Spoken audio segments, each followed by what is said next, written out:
Hello friends. आज की इस वीडियो सीरीज में हम लोग how to start data science के बारे में अच्छे से समझने की कोशिश करेंगे। जैसे कि आप लोग देख रहे हैं, the heading is how to start data science. और इस वीडियोस को देखने से पहले फ्रेंड्स, मैं आप लोगों से रिकमेंड करूंगा कि इससे पहले मैंने एक और वीडियो बनाया है जिसमें मैंने ये बताया कि रियल में डेटा साइंस होता क्या है, कंपनी किस लेवल पे डेटा साइंस के ऊपर काम कराती है, या उनके पास किस तरीके का प्रोजेक्ट्स होता है जो डेटा साइंस के ऊपर हम लोग काम करते हैं, या हम कह सकते हैं what are the applications of data science. तो ये सारी चीजें मैंने उस वीडियो में बता रखा हूँ। मैं आप लोगों से रिकमेंड करूंगा कि सबसे पहले आप लोग उस वीडियो को जाकर के अच्छे से समझिए, अच्छे से देखिए, एंड फर्दर आप लोग इस वीडियो की तरफ मूव करिए। तो चलिए, आज जो मैं टॉपिक की बात करने जा रहा हूँ वो how to start data science. क्योंकि कई सारे स्टूडेंट्स कंफ्यूज हो जाते हैं। अगर उनको ये पता हो गया कि सर आज जो है वो डेटा साइंस के ऊपर काफी ज्यादा हम कह सकते हैं अपना करियर अपॉर्चुनिटी है, ठीक है, काफी सारा जॉब्स है डेटा साइंस के ऊपर, उनको ये भी पता हो गया कि रियल में डेटा साइंस होता क्या है, बट उनको ये नहीं पता होता कि रियल में हम डेटा साइंस स्टार्ट कैसे करेंगे। तो आप लोग इस वीडियो को ध्यान से समझिए, अच्छे से देखिए। मुझे नहीं लगता कि इस वीडियो को कंप्लीट करने के बाद आप लोग के पास ये ऐसा कोई कंफ्यूजन होगा जिससे कि आप डेटा साइंस स्टार्ट नहीं कर सकते। 100% आप स्टार्ट कर पाओगे। इससे पहले कुछ कुछ छोटे छोटे क्वेश्चंस हैं जो मैं आप लोगों से पूछते हुए स्टार्ट करूंगा, देन उसकी सॉल्यूशन मैं आप लोगों को देता जाऊंगा। तो सबसे पहला क्वेश्चन जो आप लोगों के माइंड में भी है कि क्या डेटा साइंस को स्टार्ट करने से पहले हमें किसी प्रोग्रामिंग लैंग्वेज की नॉलेज होनी चाहिए। तो आप सबको पता है, या आप सारे लोग इस बात को लेकर के कंफ्यूज हैं। तो दोस्तों, मैं आप लोगों को बता दूं, यस, किसी एक प्रोग्रामिंग लैंग्वेज का इंपॉर्टेंस काफी ज्यादा है आप डेटा साइंस की तरफ मूव करते हैं तो। बट कुछ लोग यहां भी कंफ्यूज हो जाते हैं कि सर कौन सी प्रोग्रामिंग लैंग्वेज को मैं यूज करूं। तो दोस्तों, मैं आप लोगों को बता दूं, प्रोग्रामिंग लैंग्वेज जहां तक यूज करने की बात है, आप C++ या जावा जैसे लैंग्वेज भी यूज कर सकते हैं। बट आज जो पॉपुलर लैंग्वेज इसे यूज किया जा रहा है वो सिर्फ और सिर्फ दो लैंग्वेज है, are programming language and the second top most programming language in the world, not only India. The second programming language is Python. क्योंकि अगर आप C++ या जावा जैसे प्रोग्रामिंग लैंग्वेज को यूज करने की कोशिश करते हैं, खास करके डेटा साइंस के केस में, तो नो डाउट आपको काफी ज्यादा दिक्कतें होगी, काफी ज्यादा आपको कॉम्प्लिकेटेड हम कह सकते हैं खुद का मॉड्यूल्स या खुद का लाइब्रेरी फाइल्स ऐसे से बनाना पड़ेगा जो आप स्पेशली यूज करोगे डेटा साइंस के लिए। बट आर या पाइथन प्रोग्रामिंग लैंग्वेज में ये सारी चीजें आपको बनी बनाया हुआ मिलेगा। अब क्वेश्चन ये है, जैसा कि मैंने आपको बताया, कि अभी टेक्नोलॉजी में जो प्रोग्रामिंग लैंग्वेज यूज किया जा रहा है वहां पे सिर्फ और सिर्फ आर या पाइथन प्रोग्रामिंग लैंग्वेज को यूज किया जा रहा है। बट मैं आप लोगों को रिकमेंड करूंगा कि आप लोग पाइथन प्रोग्रामिंग लैंग्वेज को ही यूज करेंगे। मैं ये नहीं कहता कि आर प्रोग्रामिंग लैंग्वेज जो है वो सही नहीं है, बट रियल में क्या है कि जब आप बिगनर्स लेवल पे होते हो और जब आप डेटा साइंस स्टार्ट करते हैं, no doubt R programming language काफी ज्यादा यूजफुल होगा आप लोगों के लिए। बट जब आप एक एडवांस लेवल पे जाएंगे जहां पे आपको कुछ हम कह सकते हैं प्रोबेबिलिटी से रिलेटेड या स्टैटिस्टिक्स से रिलेटेड कुछ टास्क परफॉर्म करनी हो आपके डेटा सेट के ऊपर, तो वहां पे आप लोगों को 100% ये प्रॉब्लम होगा। क्योंकि आर प्रोग्रामिंग लैंग्वेज में कुछ लिमिटेशंस हैं, उस लिमिटेशन कुछ बाउंड्री है, उस बाउंड्री को आप क्रॉस नहीं कर सकते।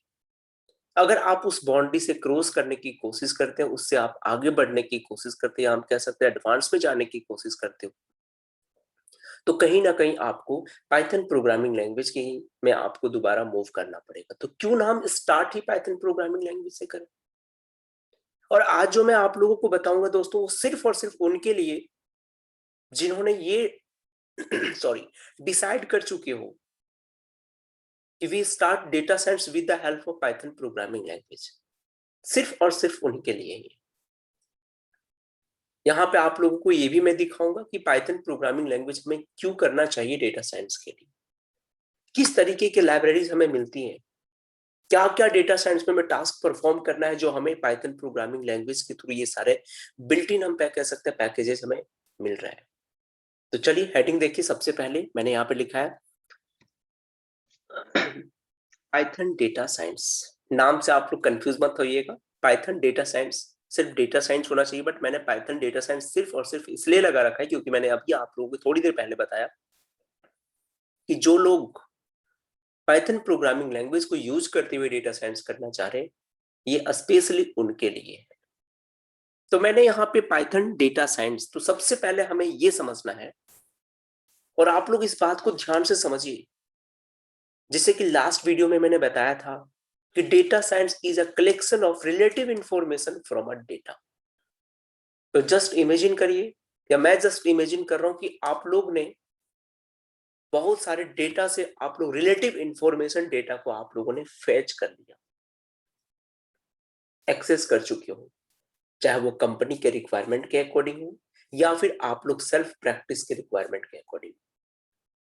आप लोगों ने डेटा वहां से सेट फैच कर लिया, एक्सेस कर लिया, जो एक हम कह सकते हैं टेबुलर फॉर्मेट में है, एक स्ट्रक्चर डेटा के फॉर्मेट में।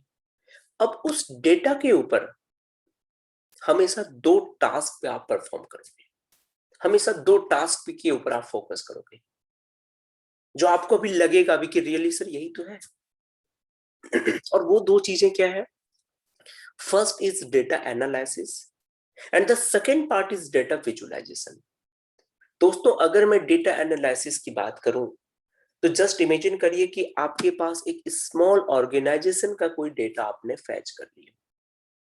अब वहां पे आपको कुछ फिल्टर करनी है कि भाई लास्ट ईयर 5 इयर्स का सेल कितना था, लास्ट 10 इयर्स का हम कह सकते हैं प्राइस कॉस्टिंग क्या था, कंपनी का लास्ट 4 ईयर में सेल हम कह सकते हैं कि प्रॉफिट हुआ या लॉस हुआ। ये सारी रेशियो अगर हमें इंडिविजुअल किसी ईयर का अगर हमें निकालना है, इंडिविजुअल टास्क परफॉर्म करनी है या अपने रिक्वायरमेंट के अकॉर्डिंग जो हमें सर्च करनी है, एंड नॉट ओनली सर्च, आपको सॉर्ट करनी है उस डेटा में से, राइट, फिल्टर करनी है, कुछ मैपिंग्स लगाना है, डेटा क्लीनिंग, ये सारी चीजें अगर आप करते हो तो this is a part of data analysis.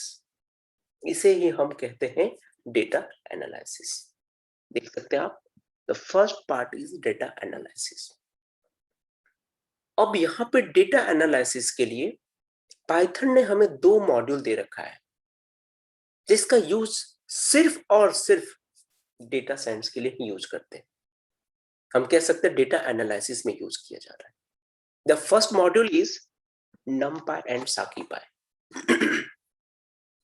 Actually दोनों जो मॉड्यूल्स आप देख रहे हो numpy एंड scipy, ये numpy जिसमें फंडामेंटल साइंटिफिक कंप्यूटिंग करेंगे, जैसे कि आपके पास जब डेटा होता है तो वो डेटा 1 डायमेंशनल भी हो सकता है, 2 डायमेंशनल में भी हो सकता है। तो numpy के द्वारा हमें एक फंक्शंस मिलता है। ये numpy क्या है दोस्तों, आप सबको पता है कि एक मॉड्यूल है, एक लाइब्रेरी पैकेज है जो पाइथन के द्वारा हमें मिलता है, और ये specially used for data analysis in data science.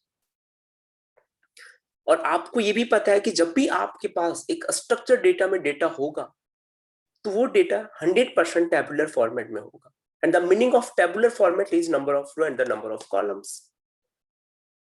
तो numpy का सिंटेक्स ये है कि whenever you are going to implement 1D data, then you have to use 1 dimensional array, and in case of 2D data, then you have to use 2 dimensional array। I hope कि आपको ये चीजें समझ में आ रहा होगा, क्योंकि यहाँ पे इसके अंदर फंक्शंस हैं जो मैंने आपको 1D एरे और 2D एरे के बारे में बताया। और अगर मैं scipy की मैं बात बताऊं या scipy के बारे में अगर बात करूं, तो आप लोगों ने मैथमेटिक्स के अंदर बहुत सारे फॉर्मूले पढ़े होंगे, बहुत सारे यूनिट पढ़े होंगे, बहुत सारे डायमेंशंस पढ़े होंगे, एरिया निकालना, वॉल्यूम निकालना, सर्कमफेरेंस निकालना, किसी भी तरह का रिक्वायरमेंट, अगर हम कह सकते हैं मेजरमेंट की, कैलकुलेशंस की मैं बात करूं, वो सारी चीजें आपको scipy मॉड्यूल्स के अंदर एक इंडिविजुअल, हम कह सकते हैं इंडिविजुअल फंक्शंस के अंदर आप लोगों को ये मिलेगा, जिससे सेंटीमीटर से मैं मीटर में कन्वर्ट करनी, किसी भी टाइप्स का कन्वर्जन मैं स्पेशल आप लोगों के लिए numpy और scipy के ऊपर एक वीडियो बनाऊंगा। तो सबसे पहले आप लोग इस वीडियोस को अच्छे से समझने की कोशिश करिए। मुझे नहीं लगता कि अगर आप लोग इस वीडियो को अच्छे से समझते हो तो आप लोग सेल्फ स्टडी भी कर सकते हैं, राइट? तो चलिए नेक्स्ट, जो हम लोगों ने भी बताया कि 2 टाइप्स के डेटा एनालिसिस का यहाँ लाइब्रेरीज हैं। तो सबसे पहला जो लाइब्रेरी हम लोगों ने देखा वो numpy and scipy, and the second library is pandas। हम कह सकते हैं one of the top most libraries for data analysis in data science. इसमें भी हमारे पास जो डेटा होगा वो टेबुलर फॉर्मेट में होगा, and you know that the tabular form meaning of tabular format is number of row and the number of column. But यहाँ पे एक डिफरेंस है कि अगर आप वन डायमेंशनल एरे को या वन डायमेंशनल डेटा को रिप्रेजेंट करने की कोशिश करते हैं तो इसके अंदर जो फंक्शन है उस फंक्शन का नाम है सीरीज, एंड अगर आप 2 डायमेंशनल डेटा को रिप्रेजेंट करने की कोशिश करते हैं the function name is data frame. तो आई होप कि आप लोग को अच्छे से समझ में आ रहा होगा। वन डायमेंशनल डेटा को रिप्रेजेंट करने के लिए खास करके पांडास में यूज करेंगे सीरीज फंक्शन को, एंड 2 डायमेंशनल डेटा को रिप्रेजेंट करने के लिए हम लोग यूज करेंगे डेटा फ्रेम कॉन्सेप्ट को। एंड द सेकेंड थिंग, जैसे कि मैंने भी आप लोगों को बताया कि डेटा साइंस में 2 चीजों पे आप लोग फोकस करोगे। First is data analysis and the second is data visualisation. और अगर मैं डेटा विजुअलाइजेशन की बात करूं तो दोस्तों मैं बता दूं, once a complete your data analysis task then your requirement is data visualisation. And the meaning of data visualisation is जब भी आप अपनी डेटा को एनालाइज करने के बाद फर्दर उस डेटा को जब आप एक ग्राफिकल फॉर्मेट में रिप्रेजेंट करने की कोशिश करते हैं, एंड आई होप आपको पता होगा we have so many graph techniques like a bar chart, pie chart, histogram chart, right? तो डिफरेंट डिफरेंट चार्ट के अकॉर्डिंग जब आप इसे रिप्रेजेंट करने की कोशिश करते हैं, this is the concept of data visualisation.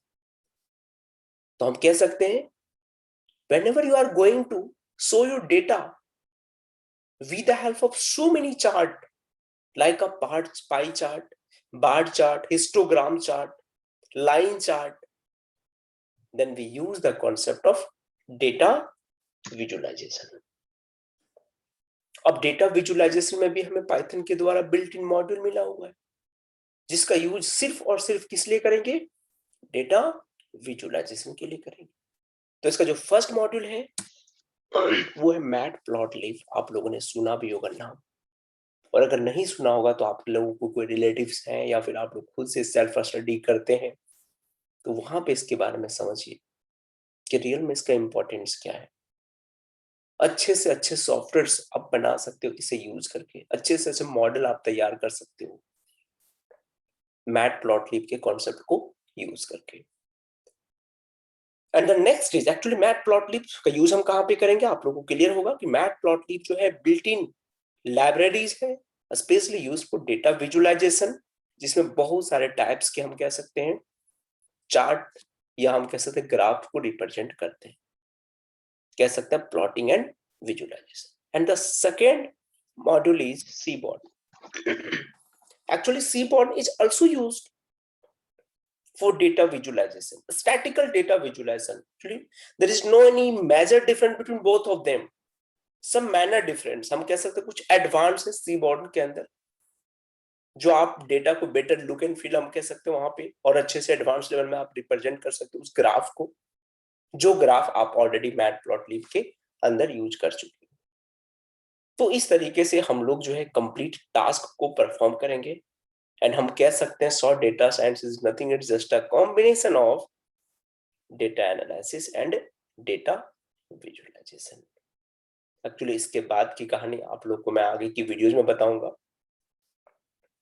कि इसके अंदर फिर मशीन लर्निंग की चीजों को यूज करके मॉडल तैयार करते हैं, डीप लर्निंग की चीजों को यूज करके मॉडल तैयार करते हैं, कंप्लीट आर्टिफिशियल इंटेलिजेंस का हम लोग मॉडल तैयार करते हैं।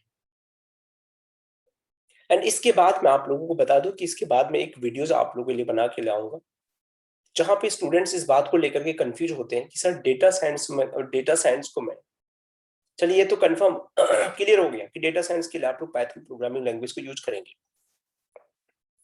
बट कुछ लोगों के पास ये क्वेश्चन होता है कि सर पाइथन प्रोग्रामिंग लैंग्वेज मान लेते हैं कि हम लोग यूज करते हैं, बट उसके लिए एडिटर कौन सा यूज करेंगे?